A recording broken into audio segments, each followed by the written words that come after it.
Pourquoi des augmentations de salaire? C'est vrai. Eh bien tout simplement parce que si le salaire n'augmente pas, les dépenses courantes, surtout l'énergie, le logement ou les produits frais, ces dépenses-là augmentent systématiquement. C'est pourquoi, afin de garantir un pouvoir d'achat, il faut des augmentations de salaire.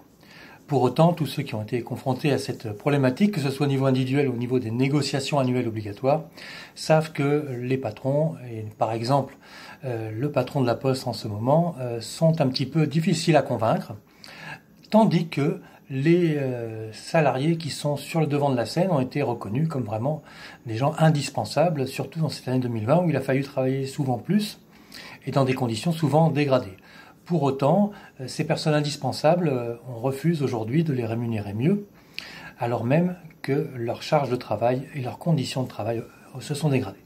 De plus, quand on est salarié, quand on a un salaire que l'on peut prévoir à la hausse et sans avoir peur de perdre du pouvoir d'achat, on peut plus facilement être un acteur de la société, ce qui garantit plus de dépenses, moins d'épargne et par conséquent des emplois plus nombreux qui vont être créés. C'est-à-dire que le salaire n'est pas l'ennemi de l'emploi.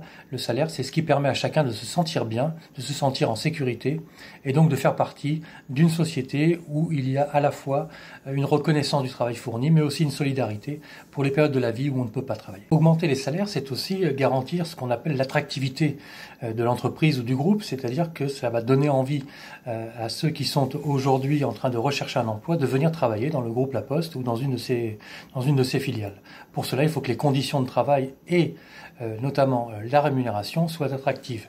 Le salaire est le plus important parce que c'est ce qui est fixe, c'est ce qui garantit la pérennité de la rémunération, quelles que soient les circonstances dans lesquelles les activités sont faites. Et ce salaire, il est chargé. Ça veut dire quoi? Ça veut dire que des cotisations servent à payer les prestations par exemple de l'assurance maladie, d'assurance chômage ou d'assurance retraite.